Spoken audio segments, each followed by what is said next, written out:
Hello, good evening, everyone. Happy Monday. This is another episode of The Entrepreneur's Kitchen, and I'm really happy to welcome you back at my kitchen. And this time, I have a young entrepreneur, an awesome person who is using AI for really exceptionally good stuff. Khaleeq, Aziz. Hi, how are you, Khaleeq? Hi, thanks. All good, all good. Struggling a little bit with hay fever, but all good. Excellent. Kelly, can you just come down? I know you're a big person. Or just yeah, perfect. So we can see more than the half of your head. Big head. So Well, no, perfect. How are you doing, Khalid? I'm good. I'm good actually. Yeah. Yeah, slaving away in the kitchen as usual. But yeah. As usual. Like you live in the kitchen. Ah, Yeah. okay. Well, wait a second. Yeah. Okay, so we're live again. So Khaleq, let's talk about the food we're going to prepare first. What are you doing? I'm actually making cookies, but the most simple cookies you ever make. So you have peanut butter, sugar, and just one egg, Just and that one. gives just one egg, and that gives you like the quickest and kids love it, friendly cookies. I just learnt it about a week ago when I was looking for 3 ingredient recipes for the show. So you tried it already? I and then said I could do it again. I tried some other stuff, some bread and stuff, but they just make a lot of smoke, and you probably wouldn't see me if I did those bread things. That's hilarious. Perfect. And how do you prepare it? You just put the peanut butter, which I'm going to do now, mix it with the sugar, and then add the egg, mix it all, make it into a dough, and then that's it really. And then you just put it into a tray and put it in the oven. Oh, so it's baked. Yeah, it definitely is baked. Ah, It takes okay. but yeah. Excellent. Awesome. Well, I will look forward to seeing it. And you don't get daddies do cookies that often, so perfect. I'm do my own stream. Danny's my cookie stream. Excellent. And I will be doing a Turkish leek. I was doing this horrible, horrible joke. I leek for Khaleq. Uh, So I had to do it. Sorry. So I think that means we're already done with the jokes. that's it. That's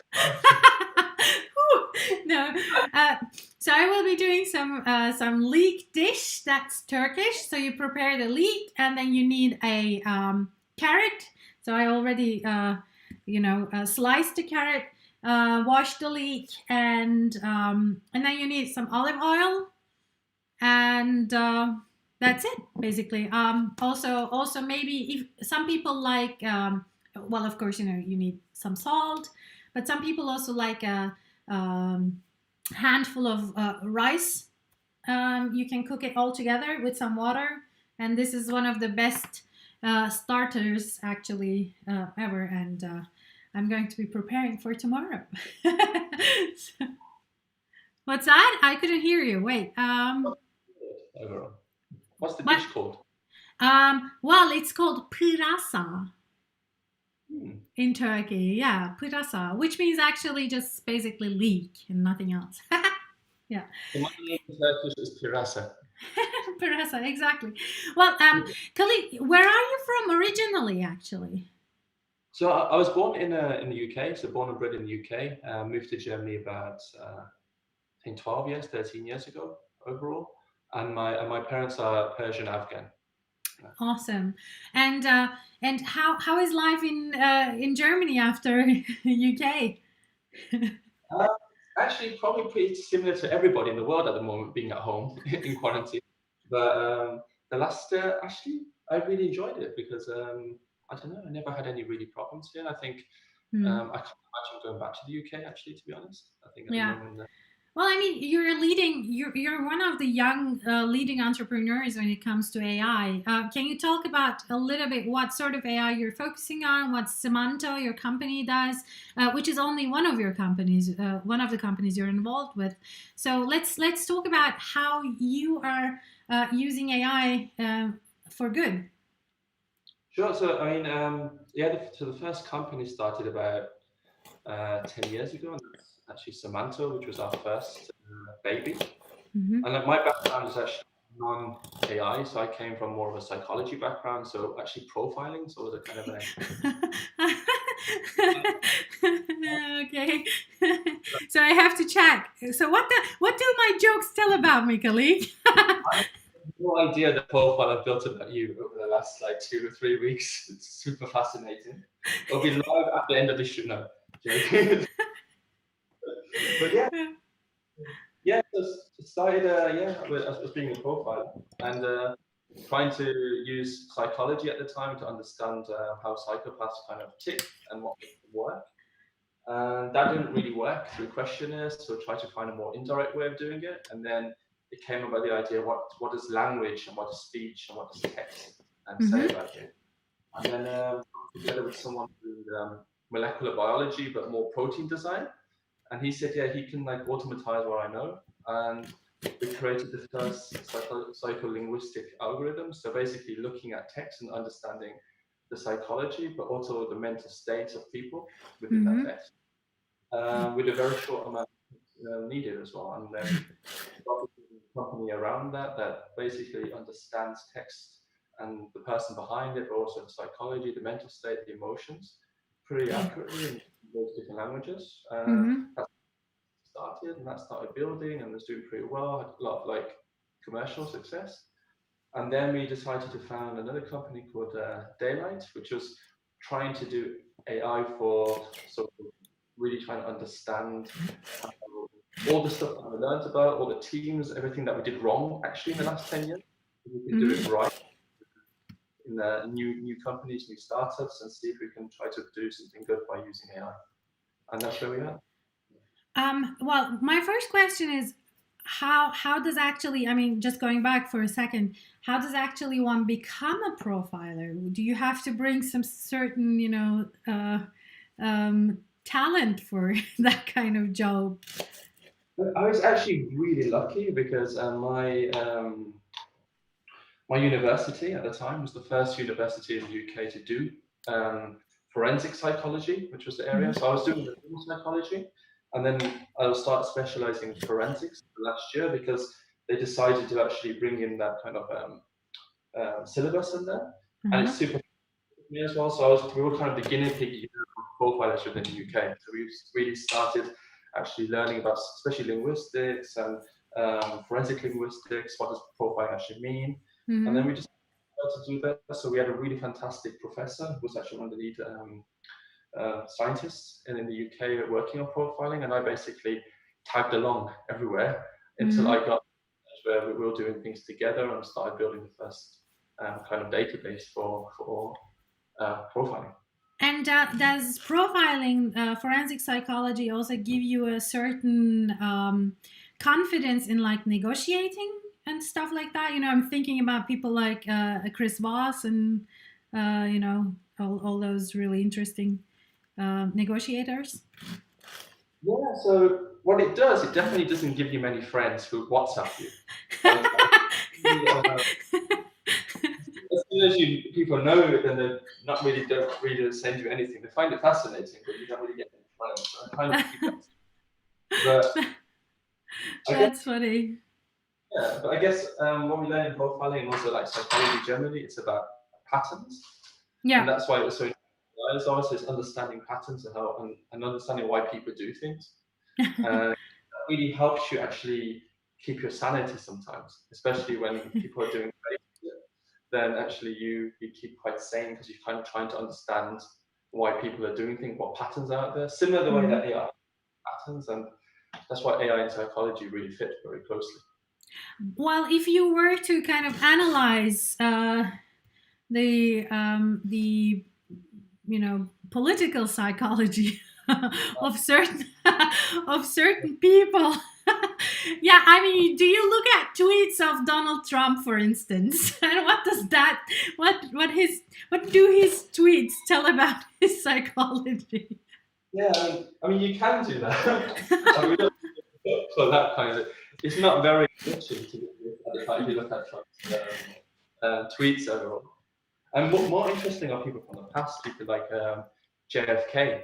So, but you read some of his kind of diaries and a lot of his speeches and stuff. He was kind of the most prototype psychopath out there, and he was very, very charming. He had many of the different like characteristics of what a psychopath actually has. Oh, really? Okay. Most psychopaths are not really very like obvious, so they're extremely like, charming all the time, very manipulative. So I need my power. Just leave it. Just leave it. Thank you. Oops. Sorry, we have a video bombing here. I lost my power. I had to bring the cable. Yeah, I think you broke something. Wait. Yeah. Okay. Excellent. So sorry, shit happens because this is a live stream. Let me just put my power. Okay. Excellent. Oops. Yeah. So, can you still hear me? I can hear fantastically. Excellent. Excellent. So we didn't really break the computer, which is good. Let me close the door. Perfect. So, so you just ruined my picture of a great politician, actually. It's a great place. Psychopaths don't necessarily mean they're bad. They just have certain tendencies, and I think most people need some of the psychopathic tendencies. Well, actually, we see sometimes it gets very dangerous if you have too many of them, and there's too many people having too many of them, then it gets pretty dangerous. But if you actually have some certain tendency, for example, one great advantage of being a psychopath is being able to focus extremely clearly when there's a lot of pressure. So every bomb disposal expert in the world should be a psychopath. Every great surgeon in the world actually should have a great psychopathic tendencies with it. So there's not like a 1-0 kind of thing. Okay. It's all about nuances and the scale. Yeah, I'm just thinking back about my doctors I had, and I think they really do. Most of them, they kind of do have that kind of quality. And how can you discern actually the mental state if you look into someone's LOL kind of messages on WhatsApp? But before you answer that question, I want to just mention that we have a Slido chat. So if people want to ask a question, please go to sly.do. Our event code is 15462, and you can ask Khaleeq all sorts of questions, but watch your language.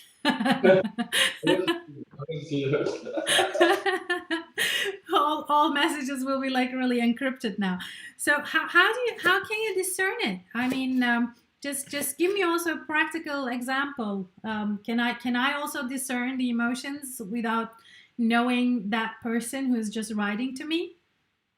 Yeah, so I mean, it really depends. Obviously, the deeper the amount of text that we have, or the most amount of text that you have, the easier it is, the more accurate things get. Where it helps mental health a lot. I mean, for example, what we're doing, where we're looking at social media and text as well to understand what's happening, for example, in the corona area at the moment. So the mental health, what's the state of mental health at the moment, to create awareness around that. That is working on very short amount of accuracy things. So we're looking at kind of so how many nouns, how many verbs, what combination, but it's more deeper than that because it works on an AI kind of way of doing it. So we're not looking at individual use. So it's not like about what word do I use, it's more about the linguistic style, so the pattern of speech.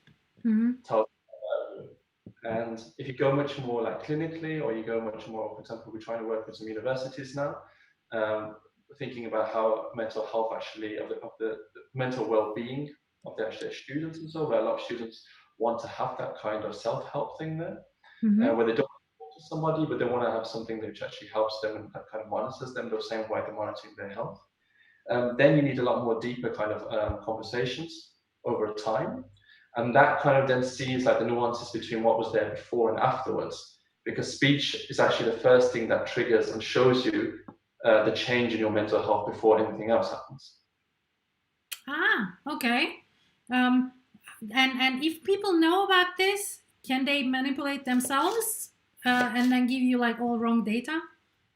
Yeah, of course. I mean, you can always like copy and paste Donald Trump's tweets or something as your own, but I mean, you can always do it. I mean, you can always use somebody else's, or you could try to fake your style or something like that if you want to. But it all depends about what you want to get out of it yourself.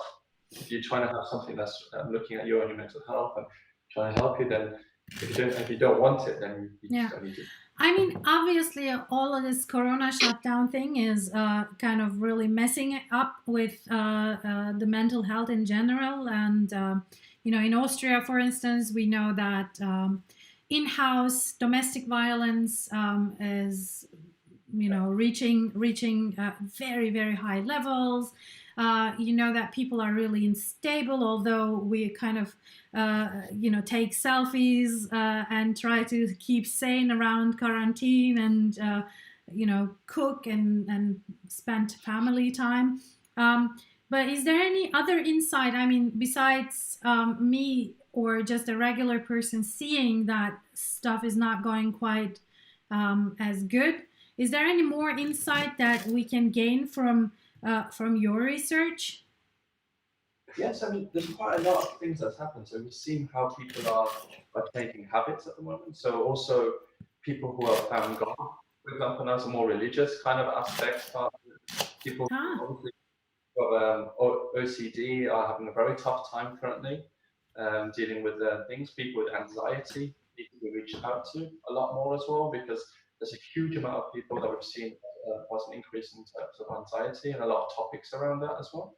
A lot of things as well. There's a huge amount of OSC analyses that was coming over the weekend, for example. There's a huge time, obviously, of reflection, what people think is important in their lives, which can have both positive and negative consequences. Some people decide that they don't like their family anymore and want to go, but people realize that what they're doing at the moment is not that what they actually wanted to do, but they're just going with the flow the whole time. Actually having time and becoming more understanding that there are other things you can do. I think you're more the expert in this area about creativity and everything, but a huge increase in activity around creativity and doing brand new things, thinking of new things, and having the time, but also a little bit of the pressure to do that, not a little bit of it, that makes you bring that kind of perfect mix that actually helps this kind of creative thing. Oh, you have actually a question here on Slido, which says, so do people speak before they think, or rather speak before they reflect their emotional states? So what was the question again? So the question is, do people speak before they think, or they speak before they reflect their emotional states? It actually depends on who you are. So that's actually a very dependent question. Some people also the type of your profile or person or makeup of yourself really speak before they actually think. Actually, something that comes. And then you have other people who are much more thought through, and then they actually think 2 times before they even speak. I mean, even this simple extroverts and introvert thing shows that. Actually. What are you? Which group do you belong? I'm a weird animal, so I think I'm a little bit above the introverted. I think I'm a bit extroverted, just because when I'm in a social situation, I get more energy rather than losing energy. So that's why I kind of define it there. But I have very, very hardcore introvert moments too as well. So I think that's just okay. So there is another question here. What do you think of linguistic reprogramming? Can AI help people reprogram their emotional states? That is a huge question. There's also quite an ethical one as well. So whether you should be doing it in that case, there are quite a lot of research at the moment. We've also helped in some parts of that area where you can obviously, I think you can. I think there's a lot of research behind it where you can reprogram the way you are. Whether we should in some of the mental wellness and mental well-being cases where you have a lot of mental side effects because of this as well. I think it might not be a bad idea to do that instead of taking drugs. Well, I mean, why shouldn't we actually? If well, it looks like even your startup is working in an area where this kind of understanding the emotions, and I mean, of course, second step might be understood as the manipulation step, but why not if it's going to help the world? Exactly. So I'm actually an advocate for a bit of mental tuning overall. Yeah.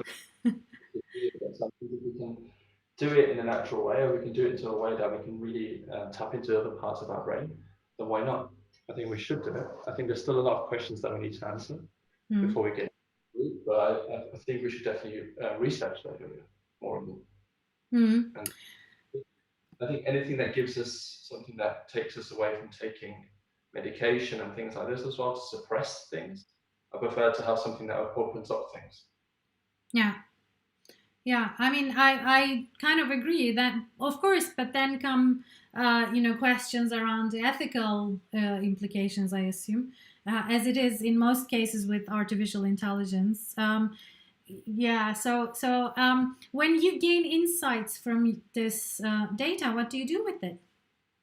So at the moment, for example, with this new thing that we're doing with the mental health, it's actually there open for people to work on. So universities, other partners, we had today, for example, a new partner in Spain has now done this in Spanish based on our analytics and our data. We're just giving it, we've opened it up. And we're trying to see almost like a kind of a hackathon thing, but also just people understand what they can do with this data. Now we've created some awareness around the mental health part, and we're tracking this on a daily basis in a huge amount of countries now, so it's all around the world. Okay, cool.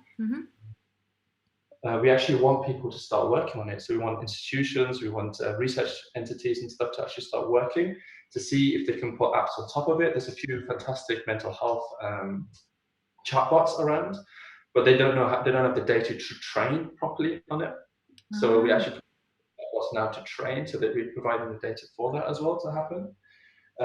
Really just to understand, and also to understand what changes people's mental health in that moment, what's actually the triggers, and seeing an index happening based on that as well. On the live data, we can start understanding what's driving different problems, or what's happening over that. Okay, so the effect of what we are doing physically, what is having as effect on our mental health, but actually with numbers and actually figures there. But can actually people really name their emotions? I mean, if they're writing down something or if they're filling out a questionnaire. So once you analyze these things, I'm asking two questions in one. Once you're analyzing and gaining data points from all of this, is it only one certain emotion? Because humans are extremely complex beings. So how do you put that kind of complexity in interpreting the data? So basically what we're doing, we're trying to track as many different types of emotions. So obviously this is not comprehensive, and it's obviously not going to have everything in there, because the human brain is way more complex than we can deal with at the moment. But what we're doing, we're not looking for people saying I am happy or I am sad or something in that case, but actually finding the nuances behind it that indicate, and that's what the AI has been trained on. So the AI has been trained on understanding emotions, and it's done through psychologists and linguists. So we trained it on that way, a huge amount of data, to be able to pick up those nuances, and then it picks that up. So it's not any stated emotions. But how about things like irony and humor? So can you also detect that kind of thing? Because I remember listening to a talk when I was in Israel, and someone said it's one of the most difficult things to discern irony, because sometimes people tell things but mean actually the opposite. Actually, it's very true. What's really helped us over the years are emoticons and emojis. Okay. Interesting. Nuances at the end of a sentence that negates what was there before, which is fantastic. But there's also new techniques to do that. But being honest as well, I mean, there's no way that anything is 100% accurate. If we get 5% accuracy, then you're doing pretty well. Oh, wow. Okay. 5 to 90. If you're doing that, you're doing pretty well overall, because more than that, it's quite impossible because language is always evolving. That's why the most difficult part of the AI is how it evolves. So it has to keep picking up new terms, because words that you used yesterday are not the same words that you may be using today, and it keeps adding and adding. And Yeah, and there are the generational differences as well, right? I sometimes my little one comes home and she says something, and I'm like, what? What does that even mean? Yeah, or even for something simple like shit. So if you write something like "this is really shit" or "this is the shit," that means two completely different things. Yeah. And those are like the challenges that we have every day. So we have things because we're using more of obviously the deep learning approach, or more the big data approach, where we're seeing different sentences a number of times in different contexts. Then we can start deciphering that as well. Well, there are really funny questions here. One of them is, are you aware of the fact that Boris Johnson was just admitted to ICU? Oh, really? Yeah. Oh, wow. I did not know Well, that. I mean, people said that he was fine, so he was just going to spend the night in the ICU. So we'll see what happens. Okay, checked. In the film Ad Astra, the main character has to submit psychological profiles every day. Is this the future that you have already built? In which film, sorry? Ad Astra. Do you know the movie? I didn't watch it, no. Oh, you said you were watching Tiger what? Tiger something? Tiger thing, that's really low. That's exactly my It's like, yeah, if you want to fill up a little bit on the quality, go watch Ad Astra. Only thing is really awesome. You have to watch it. Yeah. So Ad Astra is really an awesome movie in which the main character Brad Pitt is an astronaut, and he needs to go finish the work his father started, who was already also an astronaut. So he goes on to this space journey to find his father, and every day he needs to take psychological profile tests because he's on the road like for 35 years or something like that. So so are we going to, before we enter a supermarket, before we enter a school, are we going to be one of those psychologically monitored people? No, so I hope not. So I hope that what people can do is that at least first of all, so for patients, so for people who have mental health problems, who don't have access to psychiatrists, to psychologists, and really do need it as well. I hope that there's like kind of a early warning system for some people, for themselves, anybody else as well, for themselves to understand that something's not going right. Because a lot of the times we're the last people who actually know that something's not going right about yourself. I mean, there's sort of text helplines and everything out there at the moment, and the reason for it is as well is because you don't really know what you're doing. Actually, you don't have that much comprehension of what can go wrong. People think more about the physical things. Yeah. And what's been a good movement recently, that a lot of things have happened in the mental health part, and I think that if we can have something that helps us around that space, then we'll probably save quite a lot of people's lives, or at least improve the quality of life of people, especially those who don't have access to mental health treatment. Yeah, that's right. And I mean, it's a fascinating topic. The last question on Slido thus far is also one of those really great questions that kind of shows how mysterious we humans are, and how much time we actually spend, and how fascinating it is to kind of try to figure out the psychology of the person sitting next to you, or people you're interacting with every day, like your boss and your kids and your wife and husband. So how do you analyze someone's personality when you interact with someone, and how accurate are you after knowing the person better? So to random people, or me personally? Well, I don't know. Probably to random people. So if you go to a shoe shop, or to a bank, whatever, how are there any like quick checks, sort of checklist where you know with whom you're dealing. And I think this is asking the question for fast manipulative insights. Yeah. Yes. Yeah. So, I mean, I think that some kind of things that. So it's like, is there a better way than writing an email and saying that you are the Minister President of Kenya and asking for money? I don't think I should be giving any tips. Yeah, I don't think this is the right. I don't want to be held. Hello, I'm writing to you from the desk of the Okawonga, Yeah. I mean, there's obviously when you go in and you see somebody, and then there's like there's kind of signals that some people send, but I think that's really just how humans interact. I think every human is some kind of psychologist, and most people know a little bit about like body language. I think we're doing mainly just around speech and text and stuff, but the whole body language part and everything about it is probably even more than what we're doing around speech in terms of how it comes up. And I think humans are great at that. I think humans are fantastic at knowing other people.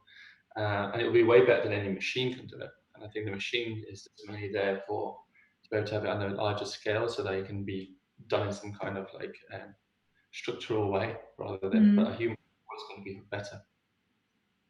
So you're like politically correctly just sliding around this finding well, I think it's time to get back to real serious stuff. And I know that most of your jokes are not appropriate. Yeah. But I also heard that you found one. I found one. It's not mine. It's from Tommy Cooper. So Okay. Let's see if this works. So let's see if it works. So I went to the doctor. Okay. And the doctor, this is really, really serious. I've broken my arm in 20 different places. And he said, well, stop going to all those different places then. Oh. Okay. Well, I think after this, I'm just going to continue alone. I thought it was good. Well, actually, it was. I have a broken arm joke too, or something that's along those lines. Where are you? I'm telling a joke. Like, I think I'm just going to go. Yeah, wait. Once you're done, I'll be back. Yeah. So another, well, it actually does go with what your joke. I just remembered this one. I broke my finger. On the other hand, I was okay. Oh wow, mine was way better.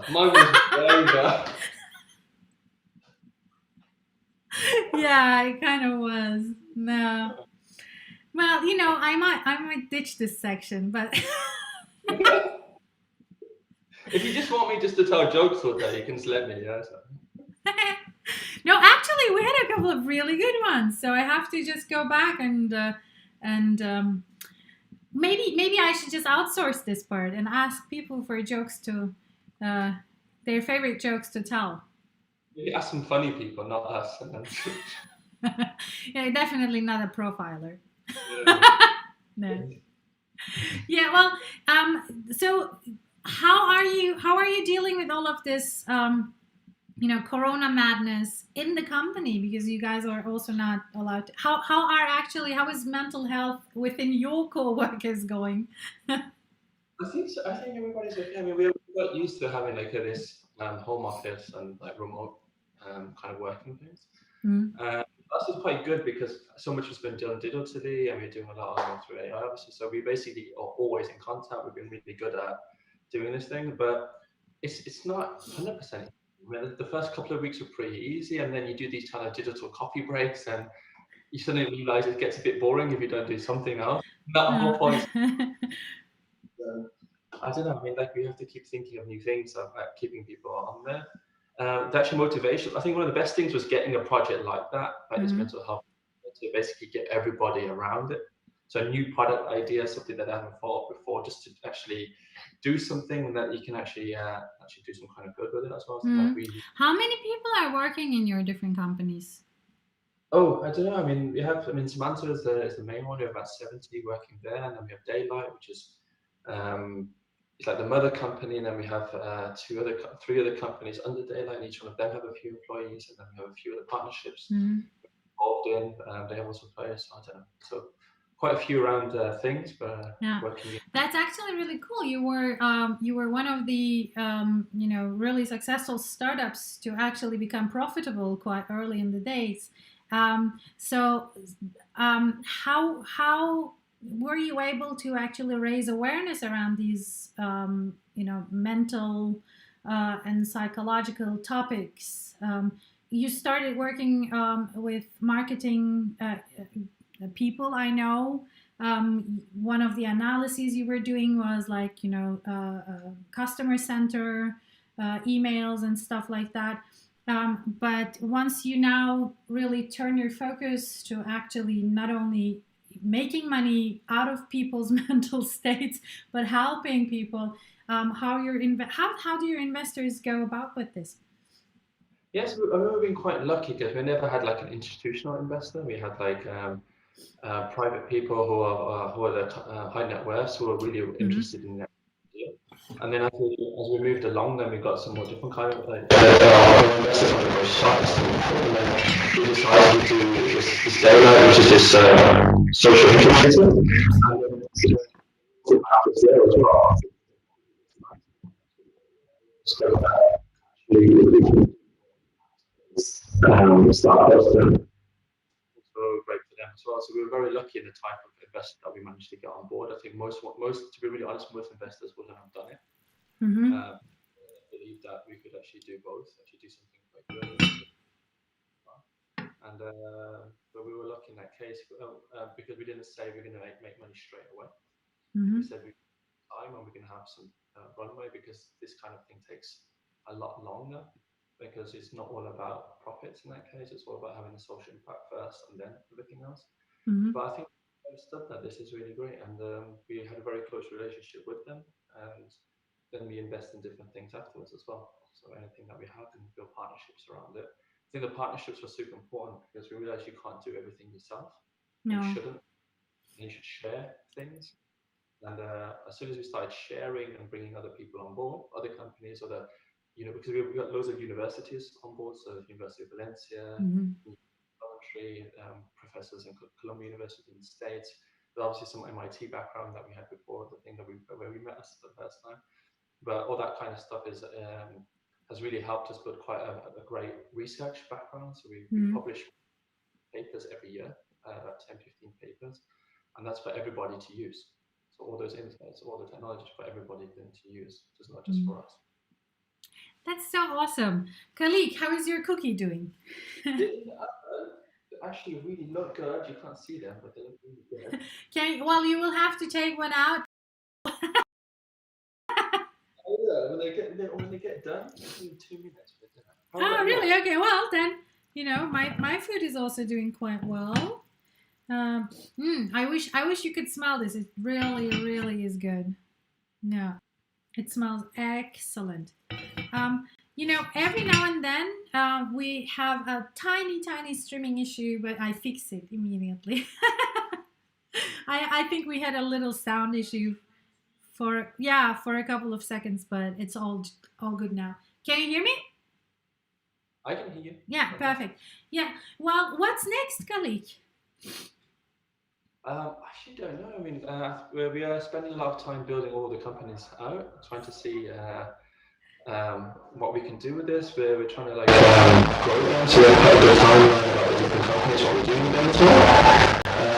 Trying to find more partners, trying to find funding, but we're not trying to expand hugely, but we're trying to make sure the companies that we've set up are actually working and start building and start growing and start providing some really great value. Yeah. One of the most exciting ones is this, we call it AI Spy, a German name even. So an AI that builds AI, so a chatbot. That means that anybody will be able to do AI without actually knowing how to code. just having more this logic and the thinking part of it. And that's then designed to work with schools and having a number of different kind of charities on board around that as well. So foundations that are working with us around that to see how that can actually start going into something into schools and personalized learning, and how kids can have a very, very early contact with AI and how to do it, how to build it without knowing definitely how to code. Oh, we have to talk about that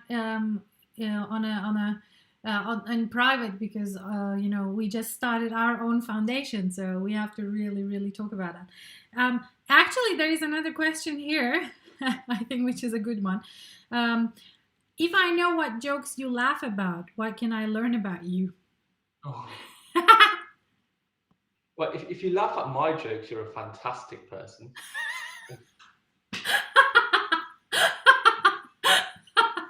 Yeah, well, see, I'm really laughing. So, what does that tell about me? Yes. Laugh at your jokes, then I'm a bit worried. Thank you, Khaleeq. Yeah, just let's please rewind this whole episode and delete it from the internet. We're going offline now. Oh, that was. That's my. Yeah, that's my director in the background who photobombed the video. So thank you. I'm kind of speechless now, but I think I do laugh at my jokes. That means I'm a fantastic person if I standing in front of a mirror. I don't know what that tells about me, though. After this, I'll send you. Okay, then it's obviously how my life is going to be from now on under quarantine, because I can't find anyone at home who is laughing at my jokes. Excellent. Khaleeq, I want to thank you so much for joining me tonight, and I'm hoping that you guys are going to continue your fantastic work, and looking also forward to being a part of it at some point in the future. And I still want to see one of those cookies, if you can just grab one.